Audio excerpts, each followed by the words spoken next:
Bom dia a todos. Iniciemos a nossa reflexão de hoje com a Pastoral da Saúde. Em nome do Pai, do Filho e do Espírito Santo. Vinde, Espírito Santo, enchei os corações dos vossos fiéis, acendei neles o fogo do vosso amor, enviai o vosso Espírito e tudo será criado, e renovareis a face da terra. Oremos. Deus, que instruíste os corações dos vossos fiéis com a luz do Espírito Santo, fazei que apreciemos retamente todas as coisas, segundo o mesmo Espírito, e gozemos sempre da sua consolação, por Cristo nosso Senhor. Amém. Irmãos e irmãs, neste pensamento de oração, coloquemo-nos diante de Deus. Hoje, dia 8 de setembro, é um dia muito especial. Celebramos o nascimento da Virgem Maria. Na escuridão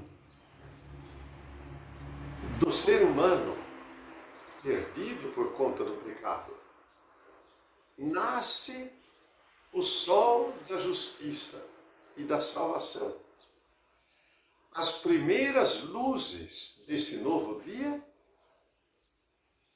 se apresentam com a Mãe Santíssima, desde o seu nascimento, porque foi escolhida por Deus para uma missão tão extraordinária e especial.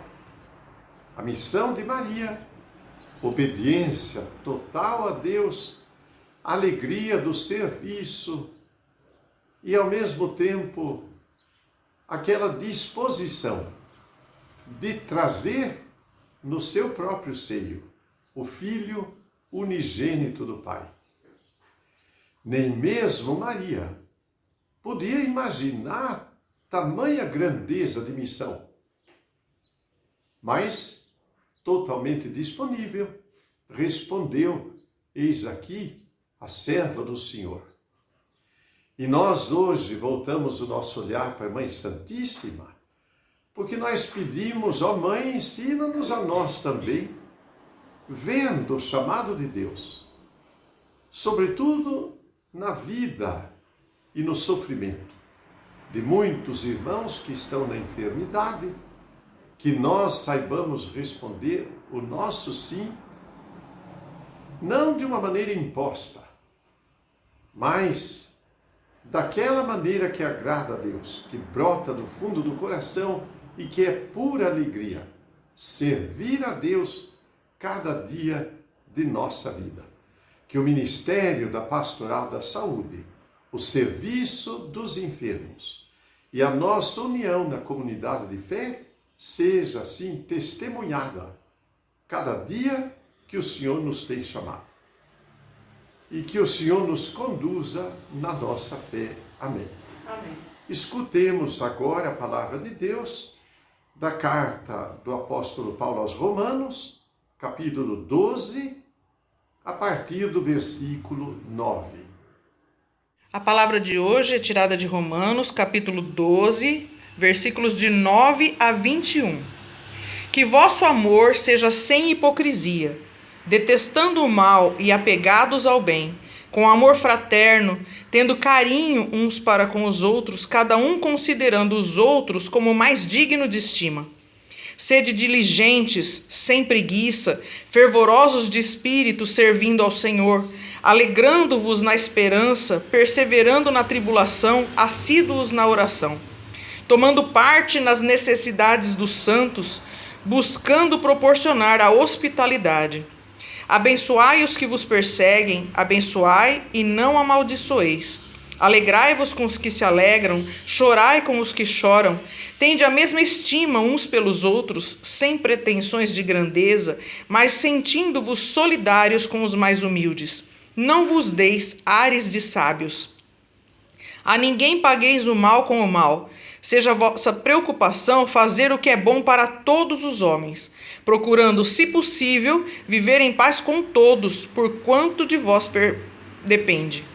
Não façais justiça por vossa conta, caríssimos, mas dai lugar à ira, pois está escrito: a mim pertence a vingança, eu é que retribuirei, diz o Senhor. Antes, se o teu inimigo tiver fome, dá-lhe de comer, se tiver sede, dá-lhe de beber. Agindo dessa forma, estarás acumulando brasa sobre a cabeça dele. Não te deixes vencer pelo mal, mas vence o mal com o bem. Palavra do Senhor. Graças a Deus. Irmãos e irmãs, nós ouvimos esta palavra. Tenhamos esta palavra diante de nós nestes dias. Que a vossa caridade não seja fingida. Que caridade maravilhosa esse Ministério da Pastoral da Saúde tem de levar Jesus para aqueles que necessitam. Que nós sejamos sem preguiça. Alguém necessita da Eucaristia? Ora, quem não necessita? Muito mais. Aqueles que estão na enfermidade. Pois então olhemos a necessidade dos enfermos. Corramos para servir aqueles que estão nos chamando. As medidas da saúde têm sido dilatadas nestes dias, para que possamos ter de novo alguma atividade a mais. Aproveitemos, não deixemos os enfermos sem a Eucaristia que é tão necessária. Como não olhar a necessidade e estender a mão? Se o Senhor fez isto conosco, como não fazer da nossa parte a mesma coisa? Além de tudo, porque diante da igreja nós fomos reconhecidos como ministros e ministras. Então levemos a Eucaristia. Não sejamos indolentes. Não sejamos preguiçosos, diz a palavra, mas prontamente corramos neste serviço que é a causa da alegria da nossa vida. A mãe, antes que Jesus nascesse, sabendo da necessidade de Isabel, foi ao seu encontro numa visita de amor. Nós podemos imitar Maria. Lá está Jesus, naquele que é enfermo. Estive enfermo e viestes a mim. Aproveitemos que o Senhor, desta maneira, demonstra por nós um amor de predileção. Então, que esta ocasião seja para nós ocasião de vida. O nosso testemunho há de ser uma luz para a comunidade inteira. Não dependemos nem sequer do reconhecimento dos outros, apenas a convicção de que se o Senhor nos chamou, como nós cantamos, Senhor, aqui estou. E que a nossa vocação se realize desta maneira. Contemplemos esta situação da vida. Diariamente, eu rezo aquela oração que é da mais alta tradição da Igreja. Lembrai-vos, Mãe Santíssima, que nenhum daqueles que buscaram a vossa intercessão fossem por vós abandonados ou esquecidos. Por isso, vinde ao nosso encontro e intercedei por nós, pela nossa conversão, por aqueles que pediram as nossas orações. E terceiro, para que nós tenhamos a sabedoria de entender o tempo presente. E o tempo presente é tempo de prevenção contra a enfermidade. É tempo de susto. Quem não se assustou com aquela situação de um abuso de uma menor de idade e de um aborto? Quem não se assusta com a onda de corrupção na política. Mas nós estamos aqui servindo a Deus na paz. Pois quem visita os enfermos e leva a Eucaristia, esse está vivendo numa verdadeira paz.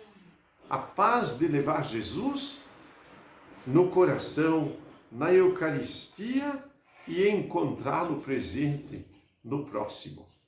Irmãos e irmãs, que seja esse o nosso caminho. Ninguém perca tempo. É tempo de visitar os doentes. Não deixemos jamais passar esta oportunidade. Que Deus nos dê a sabedoria de entender este tempo e de viver segundo aquilo que a palavra de Deus nos chama a viver. Amém. Olá, queridos, queridas.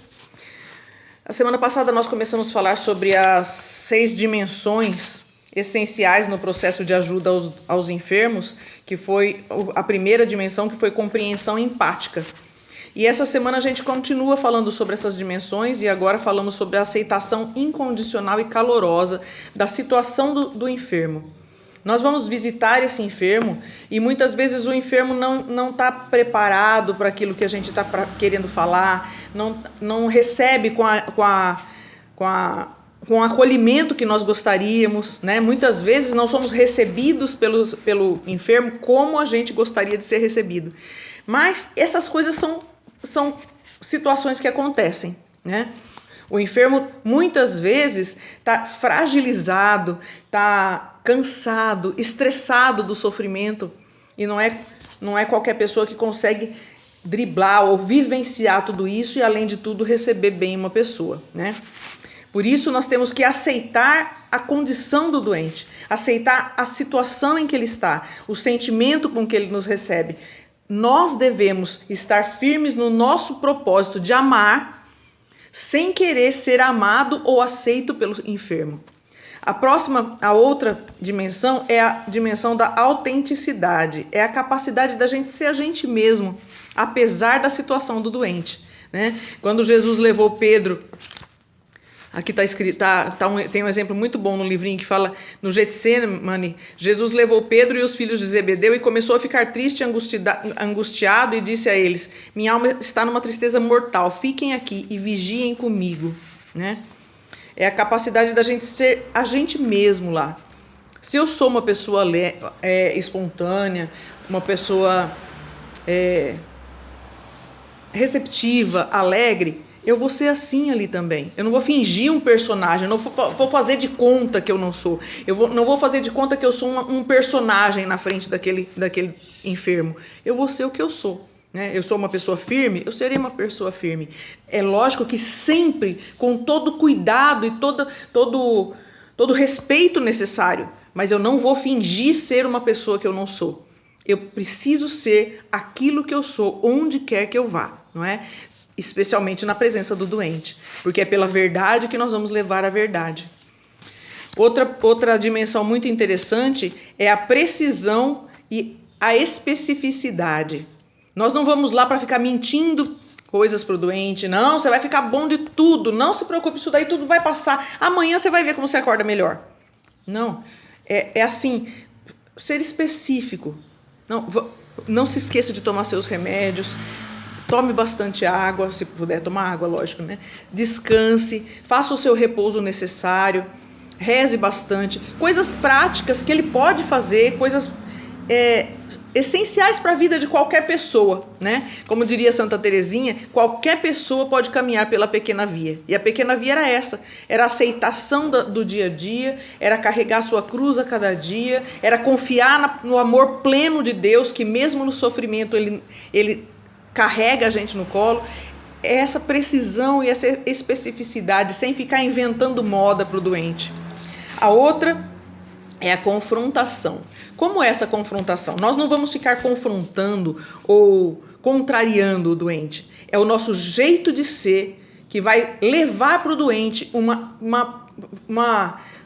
questão para a vida dele. Ele vai se perguntar a partir do nosso modo de vida, do nosso modo de encarar as coisas. Ele vai se perguntar o seguinte: é possível ser diferente? É possível aceitar Jesus e continuar vivendo na situação em que eu estou. É possível eu melhorar de cabeça, melhorar de sentimentos, apesar da doença que eu tenho. Essa é a confrontação que nós devemos levar aos doentes. Aqui fala assim, que a confrontação é o ponto mais alto da relação de ajuda. No encontro de Jesus com os discípulos de Emaús, Jesus, após acolher as confidências dos dois, provoca um confronto. Ó homens sem inteligência e lentos de espírito, em tudo o que os profetas anunciaram. Olha que interessante, não é? A falta de confiança dos discípulos de Emaús, Jesus puxa a memória deles para tudo aquilo que os profetas tinham anunciado. Essa também deve ser a nossa postura diante do enfermo.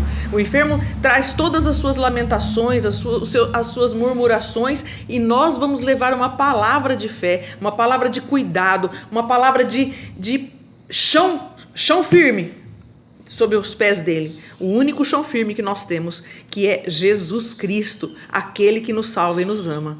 É uma coisa muito interessante também, né? Quando o doente nos interpela, pedindo de nós uma palavra de fé e de confiança. E nós, pelo nosso estilo de vida, é por isso que nós, agentes de pastoral da saúde, temos que ter uma vida de oração, porque nós precisamos confiar nesse Deus que nós amamos, precisamos confiar nesse Deus que nós levamos, porque o nosso Deus é totalmente confiável. De Deus nunca sai nada que é ruim. Por isso nós podemos levá-lo para os nossos doentes, porque os nossos doentes só vão ter paz, alegria e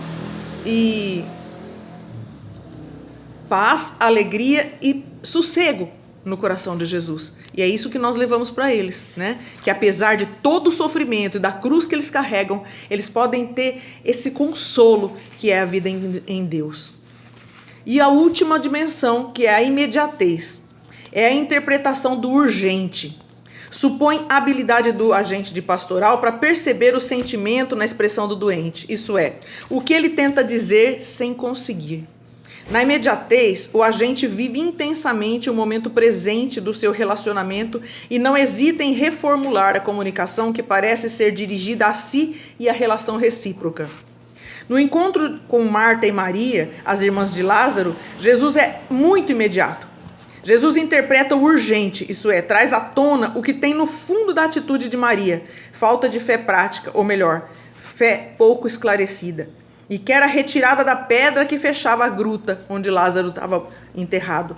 Podia fazer um milagre sem essa exigência? Podia. Ele podia ter ressuscitado Lázaro sem ter que tirar nem a pedra. Ele podia ter falado assim, Lázaro, vem para fora, e ter trazido Lázaro magicamente para fora. Mas quer uma demonstração externa para que creiam em seu poder sobre a decomposição da carne. A imediatez, que nós consigamos, isso daí nós precisamos rezar e pedir para Deus nos dar esse discernimento, essa clareza de espírito, para que possamos interpretar a necessidade imediata daquele doente e ajudar a suprir aquela necessidade imediata. Aquela necessidade imediata daquela palavra que vai tirá-lo do fundo do poço, que vai levantar ele da lama, que vai, apesar do sofrimento, trazer a alma para fora, trazer a alma para dentro, para fora do buraco, né? Fazer com que os olhos dele brilhem de novo de esperança, apesar de toda a dor e de todo o sofrimento. Que nós possamos ser esse agente de pastoral de saúde. Uma coisa muito importante também, saindo agora das dimensões da visita, é saber sobre os sentimentos que nos levam a essas visitas. O que me leva a visitar o doente? É para realmente amor ao próximo? Ou é para eu me sentir mais boazinha e para me sentir mais admirada? Qual é por que eu faço essas visitas? O que me leva a isso? Que nós possamos ser claras para nós mesmos sobre os motivos dessas visitas que fazemos. Se nós queremos ajudar o doente, nós devemos cada vez mais policiar nossas atitudes diante do enfermo, policiar nossas palavras diante dos enfermos. E a partir da semana que vem, nós vamos estudar um pouco sobre como nos portar nessas visitas, né? Os aspectos práticos da visita pastoral ao doente. Amém? Até a semana que vem. Deus abençoe a cada um.